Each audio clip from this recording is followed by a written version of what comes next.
Boa tarde, gente. Tudo bem? Eu sou o Otávio Amato, para quem não me conhece, um arquiteto aqui de Santos. Estou a convite aqui do Festival Criativo Lar. Agradeço eles por esse convite e agradeço também a presença de todos. Hoje estamos aqui nessa mesa sobre micromobilidade e caminhabilidade para uma cidade criativa e vamos começar apresentando os nossos convidados. Temos aqui o Mauro Cagliari, que é um pesquisador de espaços públicos e de caminhabilidade. Ele tem um blog muito bacana chamado Caminhadas Urbanas, que está no Estadão, e ele também tem um livro chamado Espaço Público e Urbanidade em São Paulo. Ele também dá alguns cursos livres em relação a espaço público, urbanidades e caminhabilidades.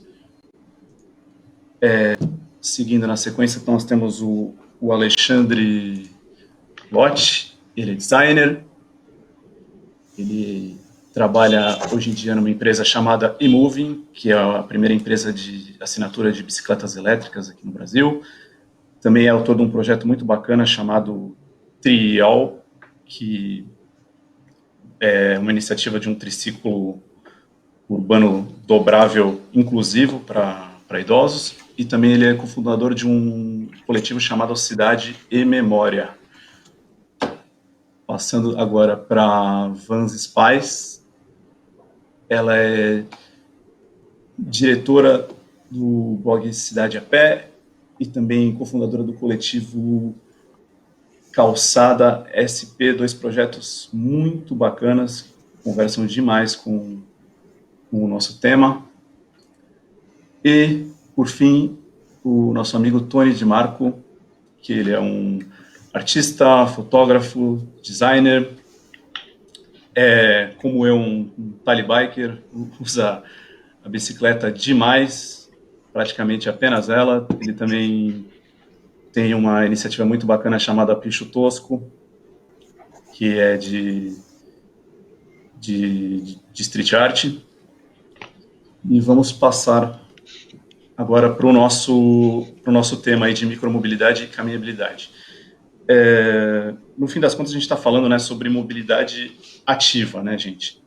E eu acho que muito interessante disso é quando a gente fala desses três pilares do nosso tema, onde a gente tem inclusão, inovação e criatividade. E eu acho que no fim das contas, todos aqui temos, vamos dizer, vivências, experiências e projetos aí atuando dentro dessa área, né?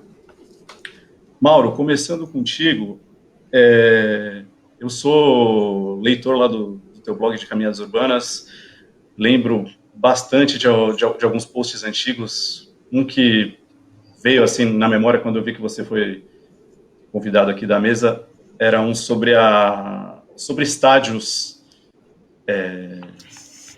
e a sua relação com os espaços públicos, né? Estádios e relação com a cidade. Você fez um curso sobre a Arena da Baixada lá atrás, alguns anos atrás, e eu lembro que aquilo me chamou muita atenção. Falei, caramba, é bem sobre isso que eu gosto de falar, discutir um pouco e vivenciar também. E até dando uma fuçada no teu Instagram esses dias, eu vi que você postou sobre um curso que você está dando essa semana, né? Na realidade, um curso livre de espaço público, urbanidade e caminhabilidade, né? É isso? É isso mesmo, é um curso na Escola da Cidade e está sendo super legal, um pessoal super interessado nessa questão da mobilidade, da relação do andar com a cidade, né? E quando você cita esse post antigo, eu acho interessante porque o que me chamou a atenção ali, assim, a gente fica sempre tentando ver construções, né? Como que o comércio, como é que a rua se relaciona com as construções, né? E eu usei aquele post para provar que mesmo coisas gigantescas como estádios de futebol também são capazes de gerar uma relação com a rua, né? Acho que a Arena da Baixada era um deles.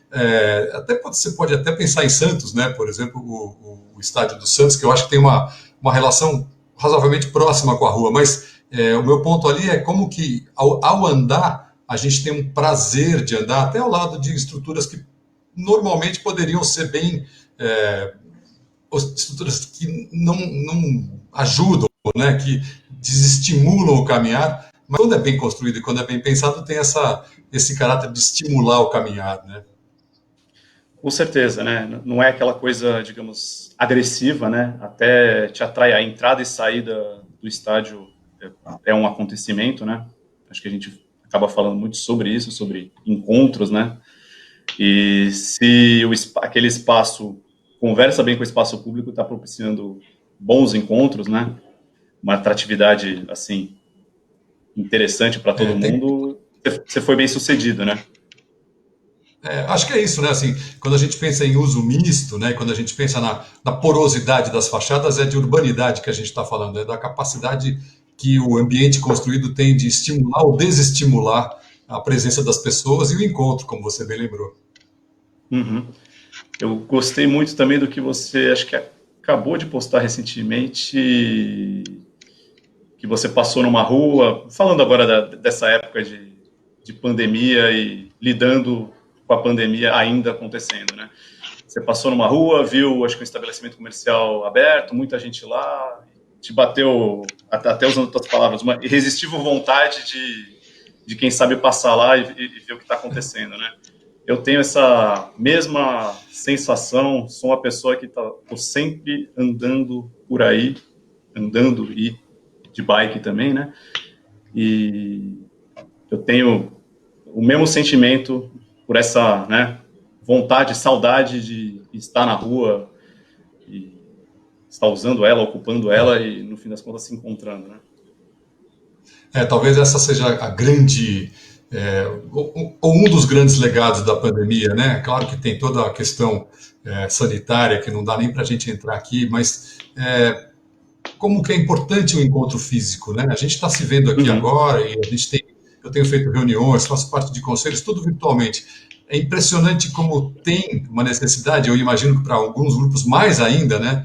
Como a gente precisa manter essa questão do encontro físico, né? Da experiência de realmente você sentir o cheiro da cidade, de você poder sentir o prazer físico de andar, de sentar, de encontrar alguém, ou até de ver gente que você nunca viu na vida, né? Mas são os prazeres que a gente lembra, e eu acho que é bom a gente ter isso na cabeça, né? Que isso vai estimular a gente a voltar com segurança, mas feliz. Com certeza, né? Acho que a gente entra naquele capítulo de como reinventar essa, essa nova cidade, né? Estamos aqui discutindo um tema que todo mundo é apaixonado e acho que com certeza todo mundo ficou um pouco abalado aí nesses últimos meses, pensando, bom, e aí? Será que quando eu voltar, ou será que quando voltarmos o espaço público vai estar lá? Vai ter jeito da gente se encontrar de novo, né, e tudo mais? É dose, né? É É um... dose, é dose. Eu acho que assim, se sobrar alguma coisa de bom disso, eu acho que pode ser pelo menos essa vontade de produzir um ambiente construído que seja mais amigável, né? Que a gente possa andar por uma cidade que seja um pouco melhor, né, do que aqui estava antes. Acho difícil, viu, Otávio? Não estou vendo não estou tão otimista não, mas se essa vontade servir para alguma coisa, pelo menos que sirva como um poder transformador, né? Eu acho que a gente está aqui para refletir, todo mundo, bem ou mal, com certeza anda pensando nisso. Eu vou até passar agora para Vans, que ela está com uma iniciativa muito bacana, né? Ela já tem outras iniciativas muito interessantes, começar pelo Calçado SP, né, Vans? E esse novo projeto que você está montando aí do Mapeando Futuros, eu achei super interessante, que bate direto com esse sentimento de não podemos estar lá na rua, ocupando os espaços públicos e o que a gente pode fazer por enquanto, né? Utilizando bem ou mal da arte para isso, né, Vans? Porque foi exatamente essa sensação que eu e o Tony, que não o Tony de Marco que está aqui comigo, mas o Tony que trabalha comigo junto no Calçada SP, tivemos, né? Porque, para quem não conhece, o Calçada SP, ele é um projeto que traz um olhar diferente para a calçada, né? Então, se a gente pensa em calçada hoje em dia, a calçada, ela acaba sendo lembrada sempre porque ela é esburacada, porque ela tem dificuldades de andar, né? Degraus, enfim. E o que a gente procura com o Calçada SP é trazer um olhar apreciativo para a calçada. Ou seja, o que essa calçada tem para nos contar, o que ela tem de bonito, o que ela tem interessante. Então, é um blog no Instagram, onde a gente coloca fotos dessas calçadas e a gente conta as histórias que surgem, sejam de calçadas que já nasceram para ser arte, porque a gente realmente acredita que as calçadas são arte, ou histórias de um papelzinho que caiu, até do buraco que está ali, que pode nos contar ter uma narrativa, né? Então, vocês imaginam que quando a gente começou a história da pandemia, a gente praticamente ficou privado da nossa principal fonte, né, de recurso aí, que é a rua, né? As nossas fotos somos nós mesmos que tiramos, né? Então a gente vai para a rua e a gente busca essas fotos na rua, né? E aí o que aconteceu? Quando a gente se viu privado de poder caminhar na rua, de poder estar, né, passeando nas calçadas, a gente começou a lembrar, nossa, que lugar que eu quero ir depois que isso tudo terminar, ou, nossa, que saudades de visitar fulano, ciclano. A gente estava muito nessa conversa, eu e o Tony. E aí a gente falou, poxa, e se a gente está assim, acho que muito também deve estar, né, com esse pensamento. E se a gente abrisse, né, um espaço, um lugar onde as pessoas pudessem colocar as suas vontades, né? Quais são esses lugares que você vai? Esse videozinho que está passando aí, por exemplo, são exatamente essas fotos do Calçada SP, né? Então, todo lugar que você passa tem uma história, tem um lugar bacana. E o Mapeando Futuros, ele foi criado para trazer, também abrir um espaço, um mapa virtual, onde você pode ir até ele, clicar, escolher esse lugar que você tem saudades, que você tem memórias, e deixar uma frase para esse lugar, né? E foi assim que nasceu o projeto. E tá muito bacana, tá muito legal. A gente já tem lá mais de 150 frases publicadas, né? Qualquer um pode entrar e publicar nesse site. Eu adorei algumas chamadas. Ah, você já viu? Você já entrou lá? Eu adorei algumas chamadas no sentido de você tem algum lugar preferido na sua cidade, escreva para ele, né? Pô, você parar para refletir sobre isso aí, qual que é o seu lugar preferido na cidade, onde você gosta de estar, caminhar e se encontrar, pô, faz todo o sentido. E tentar escrever alguma coisa para ele, né? O que você espera dele, o que você espera de encontrar ele, quem sabe daqui a alguns meses. Vamos dizer, vivo, e sabe, né? Uma outra coisa que... Sabe por quê? A gente descobriu, então, no projeto, a gente trabalha também com as emoções, né? Que emoção que esse lugar te traz e que reflexão, né? Que frase você vai deixar para ele.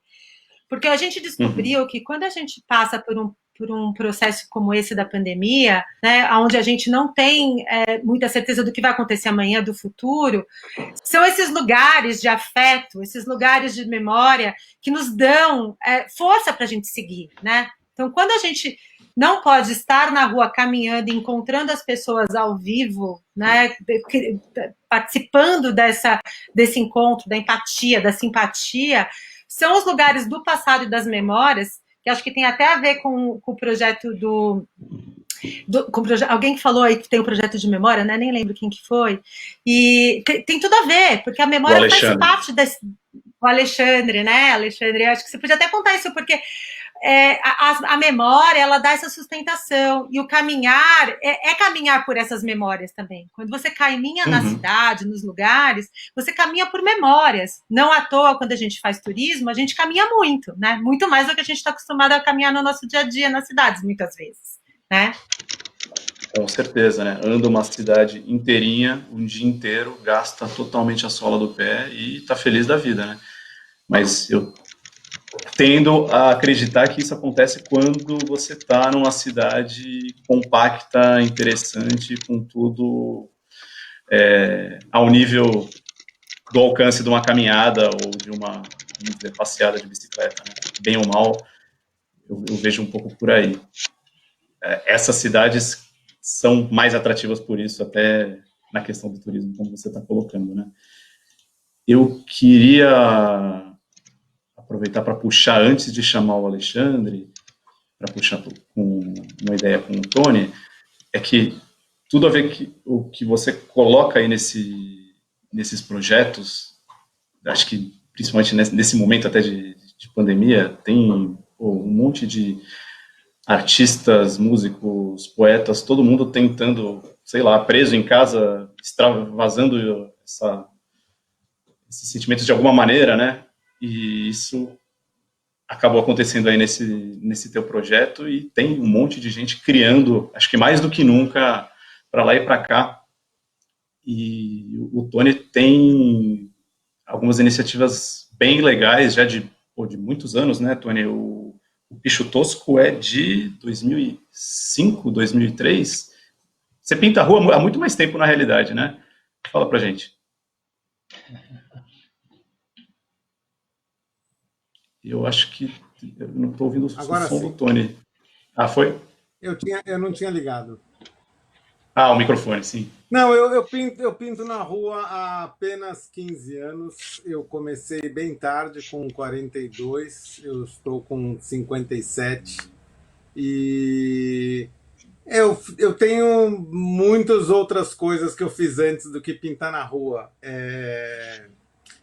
Mas essa mudança de postura de onde eu vou atuar, né? Se eu vou procurar criar um veículo, eu tentei fazer isso, né? Eu tive uma editora durante 12 Sim. anos, e através da editora eu conseguia dar vazão às minhas ideias. Mas essa coisa de pintar na rua, além de modificar a relação que eu tinha com o meu próprio trabalho, porque eu estava expondo ele para um público que eu não conhecia, eu também me obriguei a me confrontar com a cidade, com as dificuldades que a cidade traz. A princípio eu me locomovia de carro, mas com o tempo eu fui percebendo que era mais fácil, era melhor ir de bicicleta até os lugares que eu gostaria de intervir, né? Por influência do meu amigo Felipe Rizada, a gente começou a sair cada vez mais de bike, cada vez mais de bike. Chegou uma hora que eu tive que comprar a bicicleta em função muito dessa coisa da street art, tá? Como um veículo mais bem adaptado a você perceber a cidade, perceber as oportunidades de intervir na cidade, de chegar rápido e de sair rápido também, muitas vezes. Isso evoluiu para outras iniciativas. Com Risada também a gente começou a soldar as próprias bikes há 2 anos. A gente criou um projeto chamado Os Mais Chave, onde a gente não só usa a bike, mas a gente constrói as nossas bikes. Essa é a Gatinha, essa foi a bicicleta que os Mais Chave fizeram para mim de presente quando eu estava viajando, foi uma surpresa total. Esses são os outros membros dos Mais Chave. Essas são todas tall bikes feitas pela gente. Essa daí é uma swing bike, é um monociclo adaptado para bicicleta. São criações para diversão. Essa daí é a Sami, é uma bicicleta com skate. Essa foi a primeira experiência que o Risada e eu fizemos para tentar elaborar. Essa é a Faquinha. Essa foi minha primeira bicicleta, que já foi até roubada. Mas foi com ela que eu mudei a minha percepção da cidade. Com certeza. Olha aí, ó. Mas eu era biker desde pequenininho. Sim.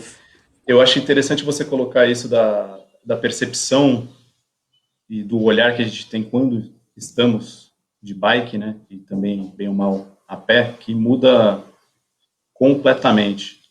Comentamos um pouco disso antes de entrar ao vivo, né? a relação que você tem em sentir e perceber a cidade ao caminhar e de bike é totalmente outra. Tem até um livro muito Sim, bacana um chamado Diários de Bicicleta, não sei se vocês conhecem, do David sim, Byrne, vocalista eu do li, Talking é muito bom. Heads. O cara, ele levava uma bicicleta dobrável, né, porque para fazer as viagens e as turnês da banda e da carreira dele. Então ele chegava na cidade, primeira coisa, dia livre, opa, rolê de bike, conhecer tudo e mais um pouco. Nossa, tem tudo a ver, né? Assim, Sim, eu fiz isso em alguns países, chegar e alugar a bicicleta, ou mesmo aqui no Brasil, ia para o Rio de Janeiro. Depois que eu entendi a história da bicicleta, era chegar na cidade, Porto Alegre, tipo, onde eu consigo uma bike emprestada ou para alugar para poder conhecer um pouquinho mais devagar, né? uhum. E sempre funciona, sempre funciona. Eu até em algumas cidades bem pequenas que eu já viajei, meio do México, eu briguei para descolar uma bicicleta lá, não tinha nem como alugar, mas dei um jeitinho de conseguir alguma para dar esse giro maior, né? Perceber a cidade que eu estava, né? De verdade, né? Conseguir alcançar ela de uma outra maneira. Até tem Sim, uma outra iniciativa que eu gosto sempre de puxar quando eu estou conversando sobre isso, que é de um pessoal de Recife. Ele tem um blog relacionado a patrimônio, mas na realidade ele é muito mais um cara que está andando para lá e para cá. Acredito que a pé, mas por que não de bike, né? Ele chama Antes que Suma. Então ele está direto fotografando e vendo um monte de coisa antiga no Recife que às vezes está lá, daqui a pouco não está mais, né? Aquela impermanência de certas construções que por um motivo ou outro são renovadas ou somem do mapa. E ele usa uma hashtag bem interessante que é só vê quem vai a pé. Eu completaria com só vê quem vai a pé ou de bike, né? Faz toda a diferença esses olhos na rua aí, né? sim. E tem dois lados da moeda. Tem essa coisa de você, como você passa a ver a cidade e como a cidade passa a ver você. Porque se você é Opa, pedestre, você é o cidadão de terceira classe. Você é um cara que pode ser atropelado a qualquer momento por um ônibus, por um caminhão, por um carro.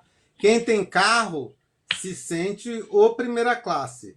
A prioridade é dele na rua, não importa a cor do farol, não importa se tem faixa de pedestre, o carro vai primeiro. E eu mesmo, como pedestre, sentia isso. Na hora de atravessar a rua, eu não botava pé na faixa se eu via que o carro estava chegando.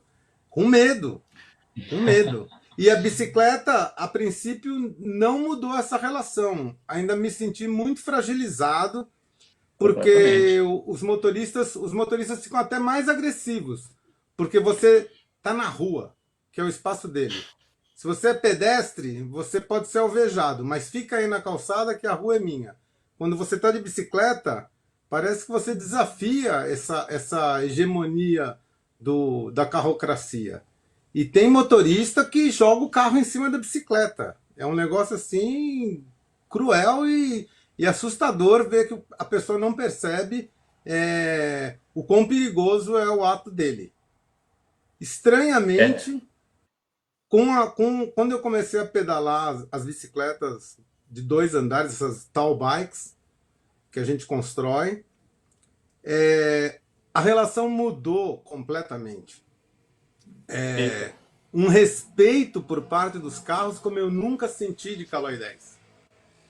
Não sei se é a curiosidade, não sei se é a altura, mas os carros passaram a parar para mim. Às vezes o farol está aberto para o carro e não para mim, e o carro fica ali parado, esperando eu passar. Para mim isso foi muito entendi, chocante. É uma entendi. coisa recente, de meses, um ano para cá, que eu passei a andar mais constantemente nessas bicicletas e notar que é muito mais fácil você ser visto, se você está num cruzamento, se você tenta chamar atenção pela altura, você já você está mais bem sinalizado na rua e, e não sei exatamente por que esse respeito dos motoristas acabou acontecendo. Eu me sinto muito mais seguro andando de tal bike do que de bike. É paradoxal, Legal, Tony. porque o tombo é maior se você cai de uma tall bike, mas isso é Imagina. fato. Eu sinto isso. Os pedestres ficam animados, porque é curioso, uma bicicleta soldada e tal. Mas os carros que eu normalmente sentia quase uma raiva, parece que virou uma chave, certo? Eu acho que eles têm medo que eu caia em cima do capô, talvez. Pode ser, cara. Acho que é Como é que imponente mesmo. Mas como é que você sobe e desce bicicleta, gente? Eu fiquei curiosa. Essa é a única pergunta a ser respondida. Não é difícil. Não é difícil. Existem tall bikes de alturas diferentes, né? As que não são muito altas, eu consigo subir e descer facilmente, correndo, botando o pé no pedal e pulando em cima. Não é uma acrobacia especial. Descer a mesma coisa, você pula. Não é mais alto do que um muro, tá? Essa que eu pedalo agora, ela é bem alta, a gatinha. Nessa eu subo e desço parado, porque eu já tenho 57 anos, eu não preciso provar nada para ninguém. Eu já me arrisco muito andando com ela, eu não preciso me arriscar também na hora de subir e descer, tá? Então a resposta para você é: eu uso uma escadinha. Entendi. Sensacional. Para ter o acesso. Falando agora um pouco com o Alexandre, gente. Alexandre, conta para mim dessa empresa que você atua hoje em dia, a eMoving, a de assinatura de bikes elétricas. Achei interessante pra caramba, e depois quero ouvir também sobre sua outra iniciativa. Então, a eMoving, ela é a primeira empresa de assinatura de bicicletas elétricas aqui no país. Ela foi fundada pelo Kleber Piedade, pelo Gabriel Arcon, e ela já está indo aí para 5 anos de existência no mercado.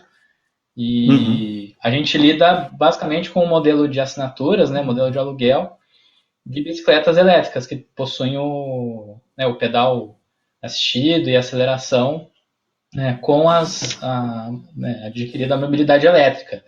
E a gente faz sempre um esforço muito grande, que é para deixar claro que esse é um modal muito bom, que esse é um modal que faz muito sentido dentro do ponto de vista de vivenciar a cidade, né? Como que a gente consegue ter acesso melhor. A mobilidade ativa, de fato, é a base da bicicleta, né? Ela é a base por onde a gente constrói a mobilidade, e a mobilidade elétrica dando um conforto, dando uma praticidade muito melhor, tendo em vista os acessos e a praticidade, né, do uso. A gente teve recentemente uma pesquisa realizada pela Aliança Bike, que fez uma pesquisa bem geral e bem completa sobre o mercado de bicicletas elétricas no país. E uma coisa muito bacana que a gente viu é que mesmo durante essa pandemia o mercado cresceu. A gente ainda prospecta para esse ano um crescimento de 30% no mercado de bicicletas elétricas. Então, isso mostra que mesmo durante a pandemia, o desejo e o movimento para você conseguir ir para a rua, porque então a gente pode afirmar que a bicicleta elétrica, né, as práticas de bicicleta, elas promovem menos risco por não ter aglomeração, por não ter, por você não ter, né, por você ter um transporte individual leve, você pode favorecer essa troca no espaço urbano que ficou completamente, né, deficitária durante a pandemia. A gente teve aí, né, um movimento, lembro até dos primeiros meses que a gente via aquelas passagens do drone em cima da Paulista, em cima do Tietê, assim, até utópicas, de ruas vazias, de ruas completamente, sabe, desertas. E foi um momento que a gente, né, um momento que a gente pode se aproveitar muito bem, porque isso abre caminho para a gente pensar o que vai ser depois dessa pandemia, né? A gente pode voltar ao que era antes, ou construir a partir de agora um planejamento e uma proposta de ocupação muito boa do espaço urbano. A gente tem aí iniciativas muito legais que já ocupam o espaço urbano, né? O Calçada São Paulo, como a Vans, né? O projeto dela é sensacional, eu amo o projeto dela, gosto muito, eu acompanho lá pelo Instagram já faz um tempo, e são movimentos assim que a gente precisa se perguntar de novo onde que está o movimento, né? Como que a gente vai colocar de volta as pessoas na rua de uma maneira que elas possam vivenciar o espaço urbano de uma maneira inteligente, de uma maneira sustentável e respaldado, obviamente, nas políticas públicas adequadas. A gente tem aqui, né? A gente fala da micromobilidade, mas a gente também está pensando numa questão muito mais abrangente, que é a da política de mobilidade urbana aqui no nosso país. E essa política, ela existe em algumas cidades, ela é reforçada em muitos lugares, e a gente precisa que ela seja reforçada muito frequentemente para que os nossos governantes, as nossas lideranças nunca percam de vista qual que é a vontade da população de ir para a rua, de poder ocupar os espaços urbanos e públicos, que são nossos por direito. É o que a gente conhece aqui, o mais essencial de tudo, que é o direito à cidade. Né? Como a gente aprendeu lá atrás com o Henri Lefebvre, que é você poder ir para a cidade e mudar a cidade conforme o seu desejo. Claro. Alexandre, deixa eu te perguntar, a Imoving está em que cidades exatamente? Você tem isso mais ou menos? Ou a gente hoje está presente na cidade de São Paulo e em Sorocaba. Então a gente tem aí uma amostragem muito boa do que a gente tem, tanto do interior em Sorocaba, como também na cidade de São Paulo, onde a gente também está muito forte a presença e a gente está atuando com bastante força. Atualmente até a gente entrou com uma campanha que é bastante agressiva agora em época de retomada, como está acontecendo no município de São Paulo, que é de fornecer um mês grátis de assinatura de bicicleta elétrica. Maravilha. Como que faz para entrar? Que eu quero testar isso aí. Onde que é? Depois eu vou passar para você o link do nosso site e você vai poder lá assinar. Mas assim, é sensacional. Opa. Desculpa, não, eu ia fazer 2 ou 3 pontos aí sobre a tua fala, mas pode continuar, pode terminar, Alexandre. Opa. Não, e é sensacional, não por ser só da Moving, mas eu acompanho eles um pouco antes de ter entrado lá e, assim, é um serviço completo. A gente oferece...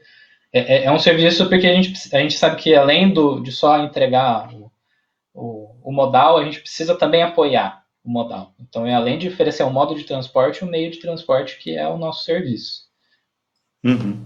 Olha, acho interessantíssimo, principalmente essa última notícia que você deu aí dessa estratégia mais agressiva de chamar as pessoas para utilizar um mês grátis e tudo mais. Talvez seja um empurrão necessário, uma das iniciativas bacanas, para justamente afugentar o povo da ideia de comprar um carro ou uma moto, que é muito comum, justamente para, entre aspas, fugir do transporte público com medo ainda da doença e tudo mais. É interessantíssimo nesse ponto, mas ao mesmo tempo, tanto a iniciativa dessa bike elétrica quanto o teu projeto do triciclo adaptado entram na nossa questão de inclusão, né, cara? Porque o que a gente tem, pelo menos de dados, vamos dizer, do perfil de quem anda de bike, até lembrando da fala do Tony e tudo mais, né? Essa coisa brigativa na rua afugenta muita gente, e muita gente quer dizer muitas mulheres e muita gente de uma idade mais avançada também, com medo de acidente, com medo dessa briga na rua que ainda, bem ou mal, existe pra caramba. O ponto que acho que vai junto com iniciativas como essa da tua empresa, é o que muitos técnicos aí, estudantes, pesquisadores da mobilidade, estão falando desde os primeiros meses de pandemia, né? Olha, na volta, além de tudo isso, a gente tem que brigar por mais espaço público, né? Mais espaço público para pedestre e para ciclista.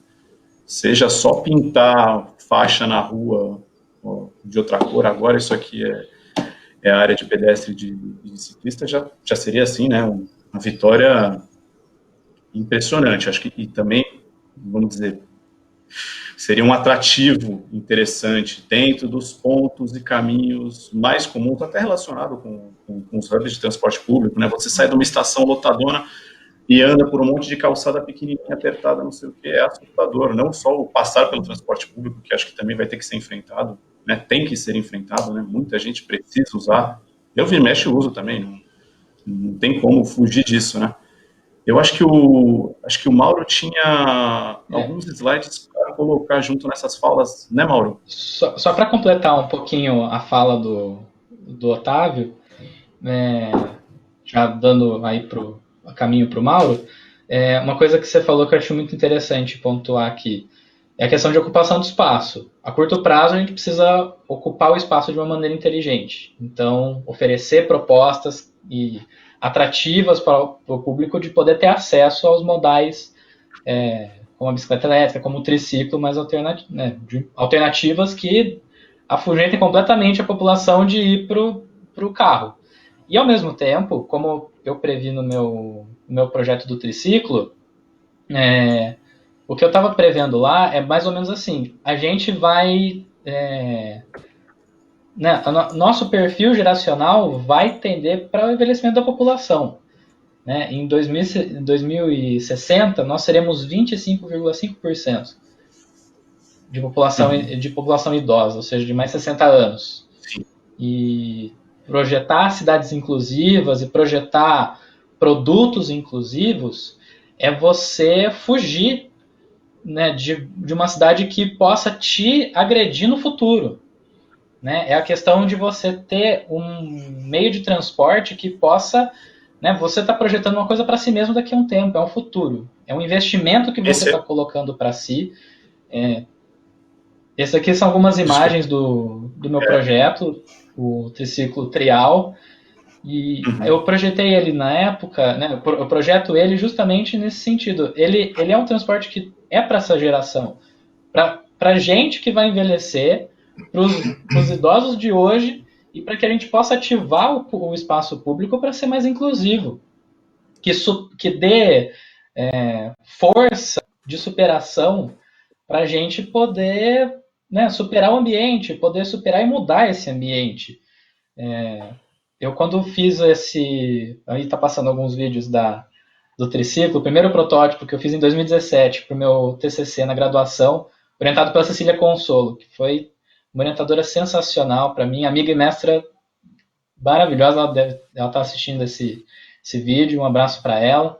E uma coisa que a gente fez nesse protótipo foi fazer uma oficina de empatia no Centro de Convivência Cultural de Campinas, que é a praça aqui da cidade cujo eu moro ao lado.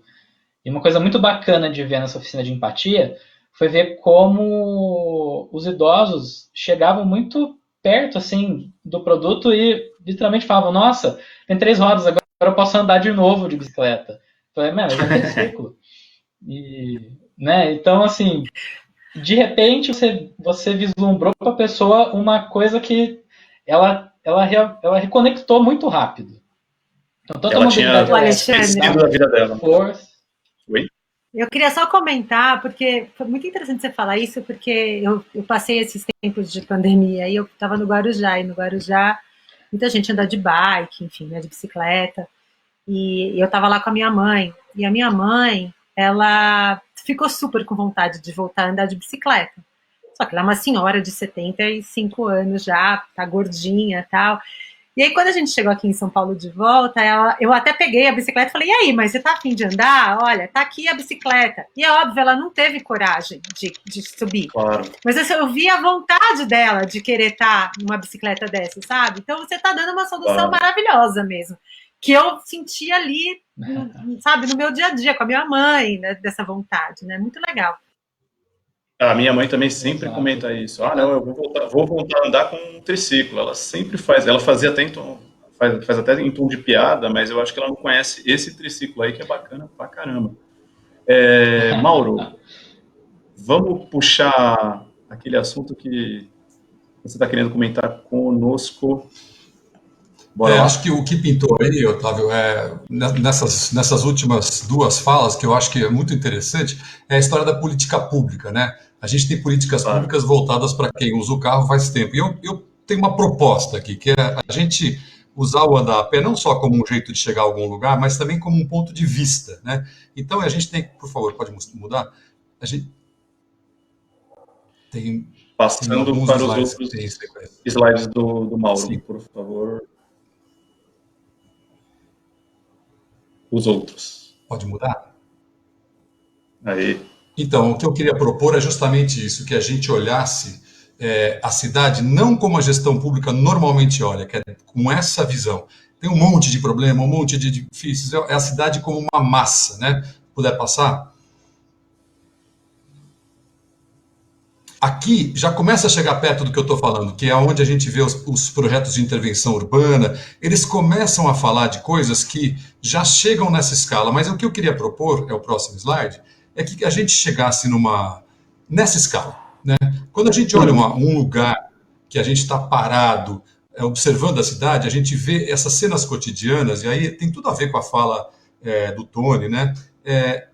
São os pequenos gestos cotidianos que estão completamente fora da preocupação da gestão pública. É na hora que a gente anda pela cidade que a gente vê as atividades comerciais, o cuidado que esse homem está tendo de limpar a rua depois de uma noitada que aconteceu nessa rua, que chama Guaicuí, aqui em Pinheiros, aquele homem que está ali fumando um cigarro depois de entregar alguma coisa, e essa moça que está aqui passando. Quer dizer, esse tipo de cena cotidiana, ele parece banal, mas para mim ele é o ponto de partida para um planejamento de baixo para cima, que eu acho que quando a gente pensa em política pública, e acho que a gente estava falando um pouco disso, que o planejamento pudesse incorporar esta visão.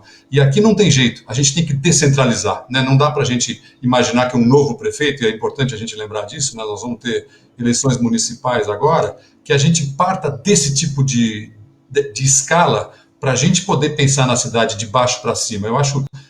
Eu sei que realmente é uma coisa banal, mas é do simples para o complexo. Eu acho que a cidade planejada de cima para baixo, ela não leva em consideração as necessidades de quem está nessa cena, que se relaciona, mesmo sendo pessoas que não se conhecem. É isso que eu queria Com lembrar. certeza, eu acho que a Mauro. política pode partir desse tipo de postura. Com certeza, Mauro. Eu sou, assim, defensor disso de um jeito, assim, apaixonado.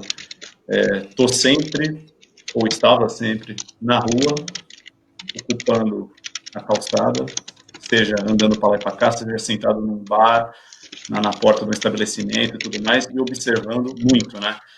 É aquela frase, como você colocou aí, em relação a onde você vai pesquisar o que precisa para esse bairro, essa rua, ou esse trajetinho, digamos, da porta de uma área comercial aí, atrativa, até a estação mais próxima. Meu amigo, você tem que falar com quem usa. Não é aquela coisa, eu sou planejador urbano, eu sei o que eles precisam disso, disso e daquilo. Meu amigo, não. Pode até ser, você pode até ter resposta, né? A gente costuma ser um pouquinho pedante em relação a isso, não, eu sou o técnico, eu manjo do assunto, mas, na realidade, é mais interessante você ouvir dos outros, né? De quem está ali, de quem usa, de quem passa e vive aquela rua todos os dias, né? Além de você, bem ou mal, ativar o engajamento das pessoas, né? Esse interesse em participar. É chato voltar, às vezes, nessa velha história de participação pública, mas ela faz toda a diferença quando ela é bem feita, né? Quando ela é bem inclusiva, né? Quando ela vai lá, de pé no chão, e ver, vamos dizer, onde a vida acontece, né? Ver tudo acontecendo ali com o olhar de quem está utilizando e vivenciando o espaço público desde sempre, né? Eu gosto pra caramba desse tema e acho que é onde estão a maioria das respostas para o planejamento como um todo e daqui para frente aí nesse nosso movimento aí de retomada, né? Faz Com toda certeza. toda Eu a acho que diferença. a Prefeitura de São Paulo, por exemplo, tem um conselho de transportes, né? E eu faço parte, a Vans também faz parte. É muito legal quando o poder público se dispõe simplesmente a ouvir, porque eles vão aprender e, se tiver disposto, muda rapidamente coisas que estavam ali paradas. Eu acho que essa é a chave da história dessa participação aí, que você citou muito bem. Eu vi, acho que o teu post que você analisou diversos projetinhos de intervenção, né, nesse nível local e que, como você me falou, às vezes parece super banal. Nossa, aqui precisa de um banco a mais, ou esse banco tá ruim demais porque ele não tem sombra. Enfim, precisa de um bicicletário aqui, pô. Eu trabalho na prefeitura de Santos, né? Então, vira e mexe, amigos, pessoas me procuram para falar, olha, é o seguinte, sabe aquela esquina ali que tem um bar, um estúdio de tatu, um mercado, não sei o quê, todos os funcionários que trabalham ali em volta não têm onde parar as bikes. Você consegue, ou como eu consigo pedir um bicicletário ou, né, paraciclos naquela região? Coisinha besta, né? Coisinha besta, mas que mudaria muito a experiência de quem trabalha e passa e vive ali todo dia. Van, você quer falar? Que Essas legal. imagens são tuas, né?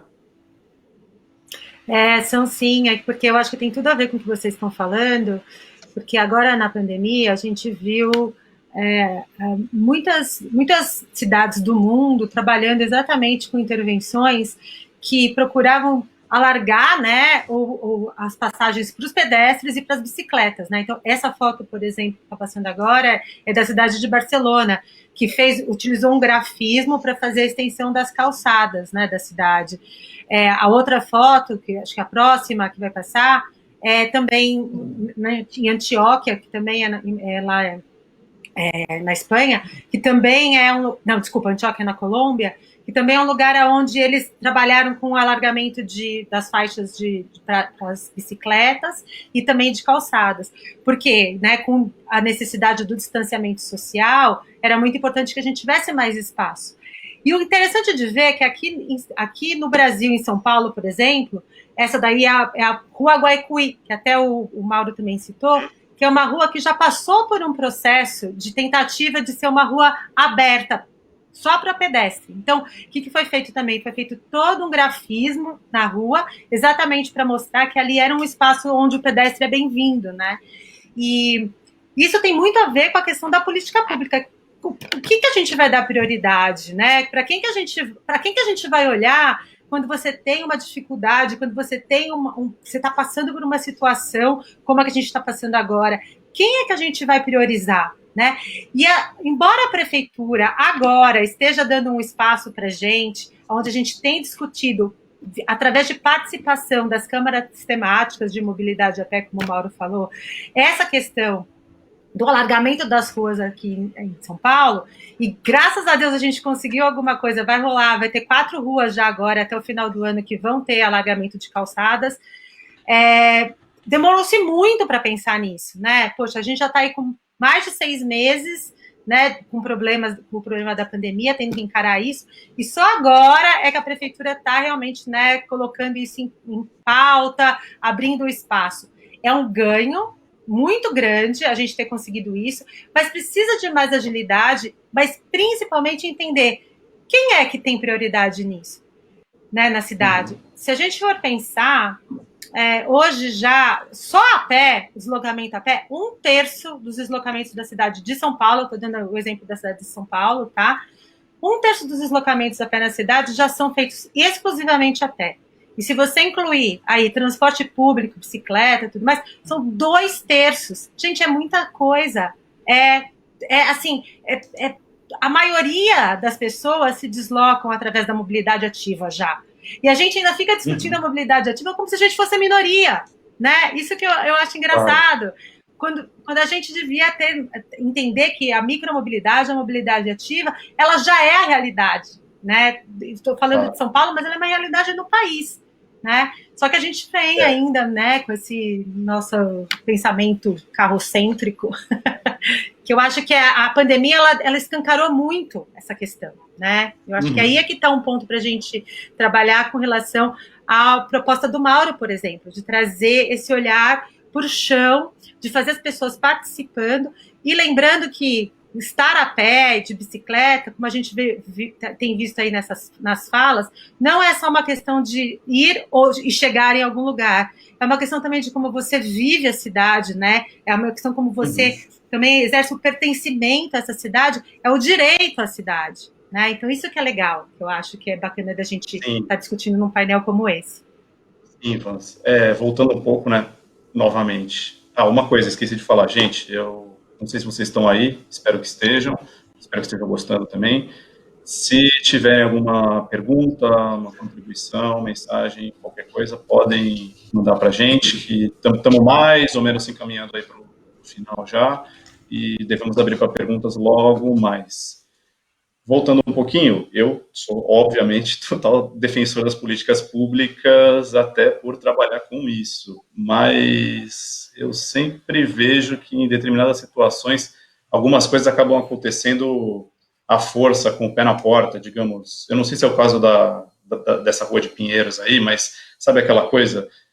Tal via é muito movimentada, tem muita gente, ou é muito ocupada, e naturalmente, em algum momento, chega lá o planejador, ou, vamos dizer, o governo, acho que eu vou fechar essa rua, ou acho que eu vou transformar ela em compartilhada, ou algo assim. Cara, ela já virou, ela já foi ocupada, ela já está vivendo isso com ou sem a sua intervenção, né? Você só está oficializando uma coisa que já acontece há muito tempo, e tem tudo a ver com essa questão de você ocupar espaços públicos em um monte de questão, seja, vamos dizer, o nosso famoso e gostoso carnaval de rua, outras intervenções musicais e culturais na rua, aquele aglomero gostoso que todo mundo adora, né? Isso tudo acontece de formas mais espontâneas, né? E ela está um pouco longe da capacidade de intervenção pública. A intervenção pública acaba chegando depois. Não, tá legalizado agora, vocês podem ficar aí. Tá bom, obrigado, mas, né, essas coisas acontecem muito mais por quem vive a rua, quem quer estar lá e ocupado, do que qualquer outra coisa. Ô, Tony, eu lembro que... Mas sabe o que eu acho que é legal, Otávio? Deixa eu só complementar uma coisinha que você está falando, porque eu acho que é legal porque isso que você está falando é muito de urbanismo tático, né? Que é essa intervenção, e a prefeitura está dando espaço para isso. E o que eu acho que é interessante também é que, como vocês puderam ver nas imagens, a arte está sendo muito valorizada para isso também, né? Então não é simplesmente só pintar uma faixa verde, como tem, por exemplo, aqui uma política pública das faixas verdes do alagamento da...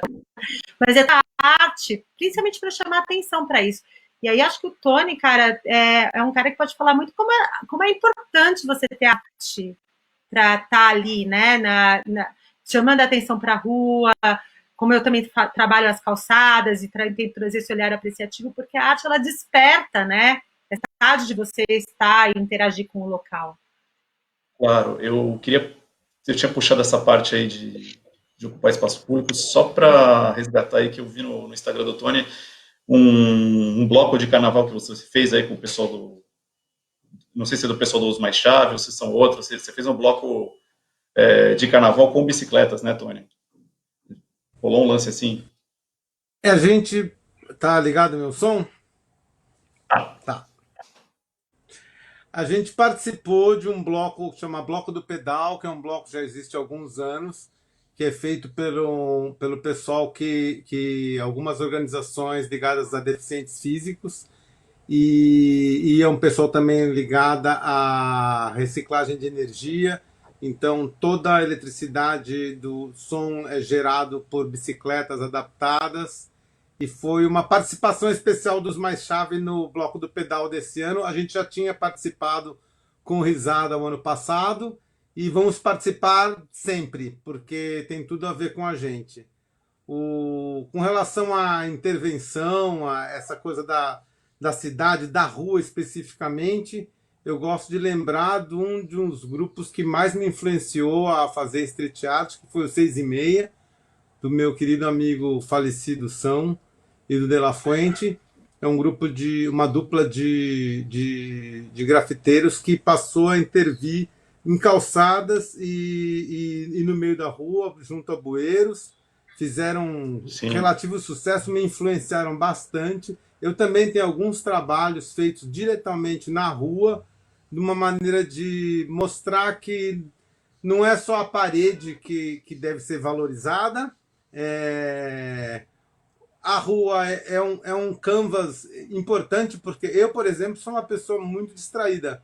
É mais fácil eu caminhar olhando para o chão do que olhando para as paredes. Então, é uma mídia também, né?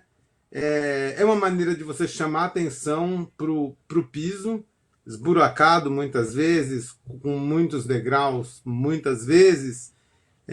Eu tenho alguns trabalhos feitos em cima dessa ideia herdada do 6 e meia, de ocupar o chão da cidade. E aquilo, não tem espaço ruim. O bacana para mim de street art não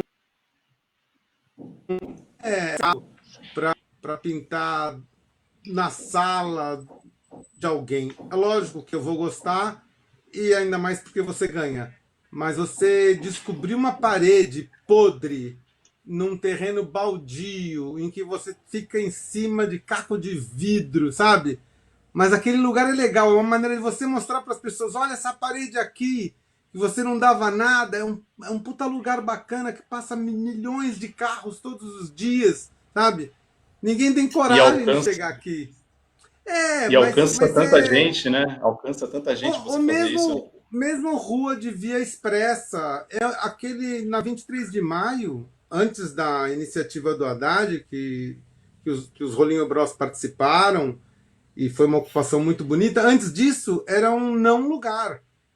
As calçadas tem 2 palmos, é para ninguém caminhar ali, e aquelas paredes são umas não paredes, que os carros passam assim todo santo dia. Então você ia até ali e intervir nesse tipo de espaço, para mim sempre foi muito mais interessante do que ter um mural nos jardins, ou, sabe, no Beco do Batman.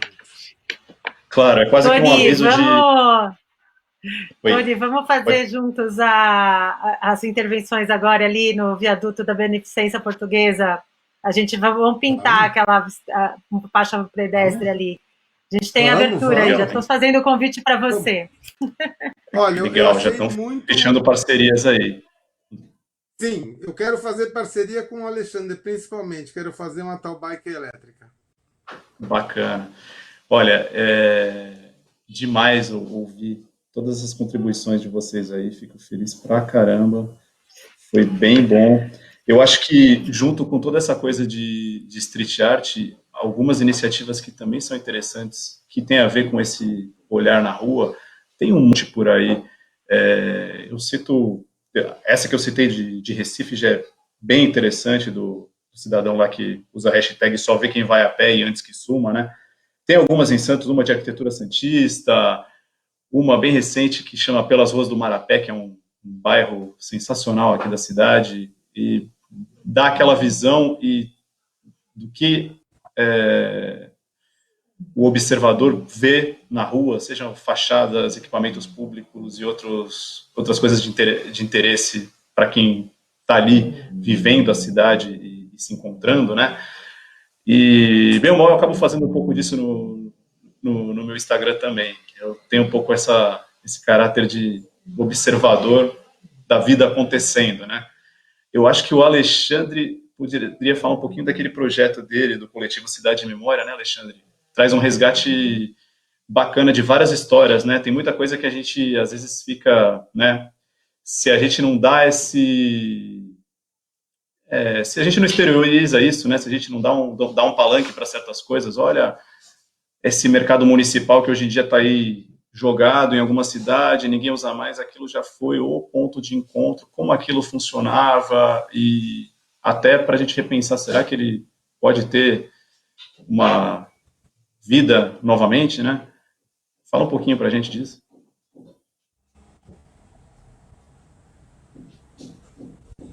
Liga o teu microfone, eu acho. Não? Liga o som. Pronto. Tá me ouvindo? Agora sim, pode falar. Foi? Então, acho que amarra também junto com o que a Vans, o Tony e o Mauro falaram, que é a questão de pertencimento.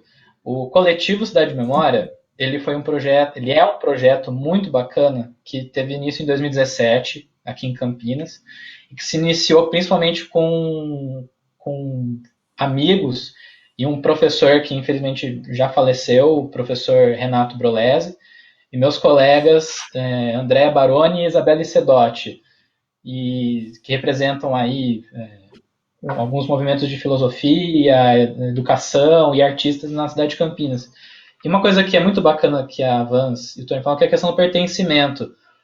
A gente chama coletivo Cidade de Memória porque a gente acredita que a gente pode resgatar a memória desses lugares, mas bem mais que isso, poder construir uma nova memória, todo mundo junto dentro desses lugares, dentro da cidade.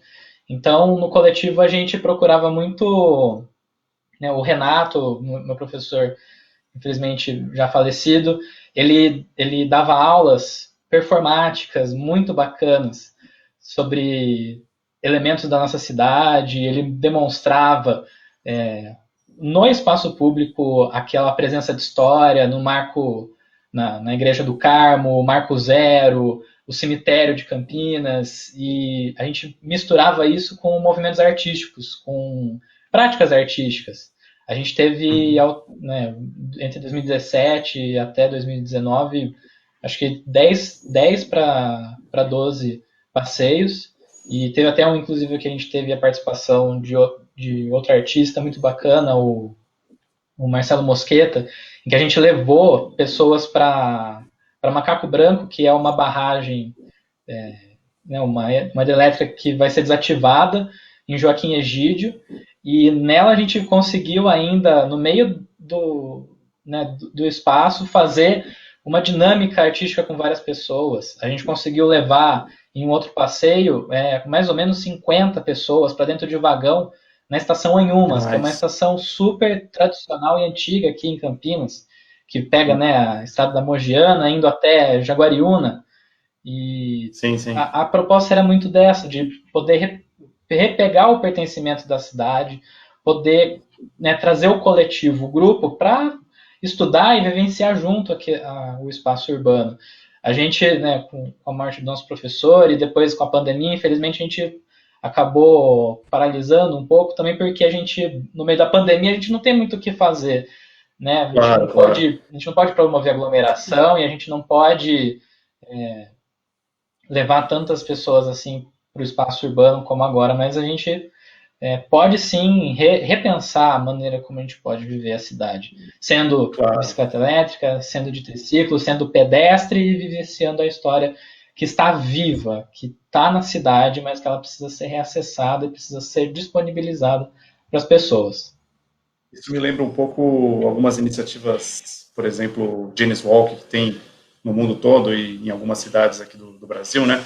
Chegamos a organizar alguns aqui em Santos e eles estão sempre temáticos e trazem à tona um pouco de história e vivenciar certos espaços, né? A gente chegou até a fazer em Santos uma versão virtual, né, nesse ano de 2020, e evitamos aquela história de, vamos fazer um passeio virtual, vamos dizer, pelo Google Street View, que seria uma coisa meio parada, um pouco sem noção. Então, a gente entrou muito mais para debater algumas ideias de como a gente está imaginando potencialidades para a cidade, os espaços públicos aí no momento oportuno, que espero que não esteja tão distante assim, né?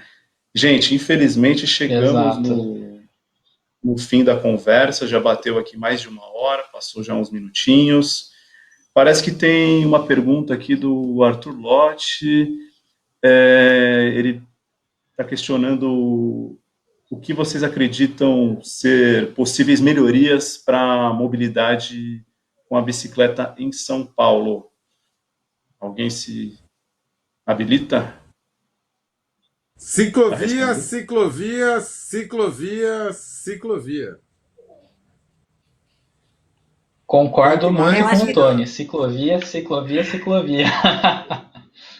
Eu acho que tem uma coisa bem interessante acontecendo agora, porque a prefeitura está fazendo muitas das ciclovias, né, atualmente, aqui nesse último mês. Claro, está se aproximando das eleições, tem muita... Agora é asfalto novo, calçada nova e ciclovia nova, né? Mas tem uma Então, coisa meu interessante. Deus, Mas tem uma coisa... mas tem um detalhe muito importante, que é que a prefeitura, quando ela vai fazer qualquer tipo de intervenção na cidade, seja o asfalto novo, seja a calçada nova, que também tem o plano emergencial de calçadas com o PEC, né, rolando também, e essa história das ciclovias, ela não pode deixar de entender que as pessoas continuam utilizando isso tudo, né? Então surgiu um grande movimento com relação às bicicletas, porque eles apagavam as faixas, e quando voltavam com as faixas, ela voltava sem nenhuma sinalização. Então, quando não tinha sinalização para onde, então, essa pessoa que utilizava a faixa ia, e agora também continua sem sinalização de proteção, né? Então, eu acho que tem uma coisa muito importante, que é o planejamento disso tudo. Não adianta simplesmente falar, então eu vou recapear, vou fazer novas calçadas, vou fazer novas ciclovias. Se você não tem um planejamento, é porque as pessoas continuam usando esses espaços. Então, eu enxergo isso como um sinal de que se está pensando, um sinal bem positivo, tanto para a extensão das calçadas e melhoria das calçadas, quanto para as bicicletas, mas que ainda é preciso ter esse cuidado, né? Enfim, acho que é isso que eu tinha para contribuir nessa pergunta. Tá bom. Parece aqui que a gente vai ter que se encaminhar mesmo para o fim, né? Acho que não tem mais nenhuma pergunta, pelo visto. É isso, produção? Avisa pra gente. O que eu faço agora? Bom, gente, então, em nome do Festival Criativar, eu agradeço a todos. Adorei conversar com vocês. Eu sou fã de todo mundo aqui. Espero que a gente troque mais ideias e figurinhas aí. Sim. E quem sabe a gente se encontra presencialmente logo mais, né? Então tá bom. Muito obrigado. E um abraço para todo mundo e quem nos assistiu aí. Ótimo. Obrigado pelo presente. Obrigado, pessoal. Obrigado. Foi um prazer conversar com todos vocês. E aprendendo muito, sempre. Valeu, tchau, tchau. Tchau, tchau.